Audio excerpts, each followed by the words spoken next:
Ahli di bidang kode etik profesi Kepolisian Republik Indonesia Daniel Widya Muchram saat dihadirkan JPU sebagai ahli mengaku telah melakukan pemeriksaan dan sidang kode etik di Mabes Polri terhadap oknum penyidik Pitsus Polda Sumsel terkait kasus suap pengerjaan proyek di Dinas PUPR Musi Banyuasin.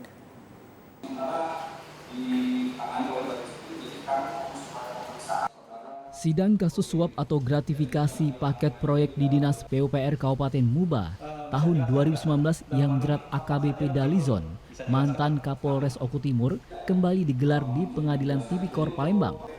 Sidang kali ini dihadirkan ahli secara virtual.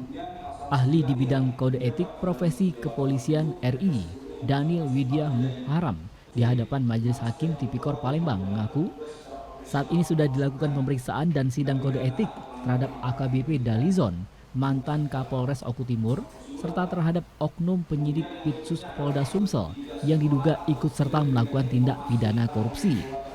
Anwar Shah Tarigan, kuasa hukum dari terdakwa AKBP Dalizon, saat ditemui usai sidang mengungkapkan keterangan ahli sudah jelas kliennya tidak melakukan pemerasan seperti dakwaan jaksa penuntut umum. Bahkan ahli mengaku saat ini telah mendalami dugaan keterlibatan pihak lain, yaitu oknum anggota Pitsus Polda Sumsel.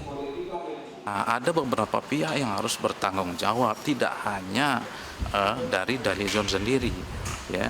Dan ahli juga sudah mengakui tadi bahwa sedang dilakukan pendalaman kan terhadap saksi-saksi yang lain keterlibatannya. Siapa-siapa Pak yang lagi dalam itu?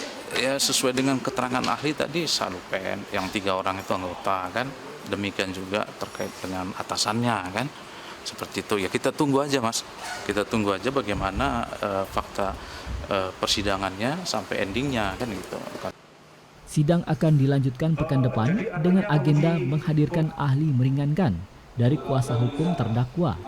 Sidang kasus suap atau gratifikasi paket proyek di Dinas PUPR Kabupaten Musi Banyuasin tahun 2019 yang menjerat AKBP Dalizon, mantan Kapolres Oku Timur, di Pengadilan Tipikor Palembang ini, majelis hakimnya diketuai Mangapul Manalu. Tim Liputan TVRI Sumatera Selatan melaporkan.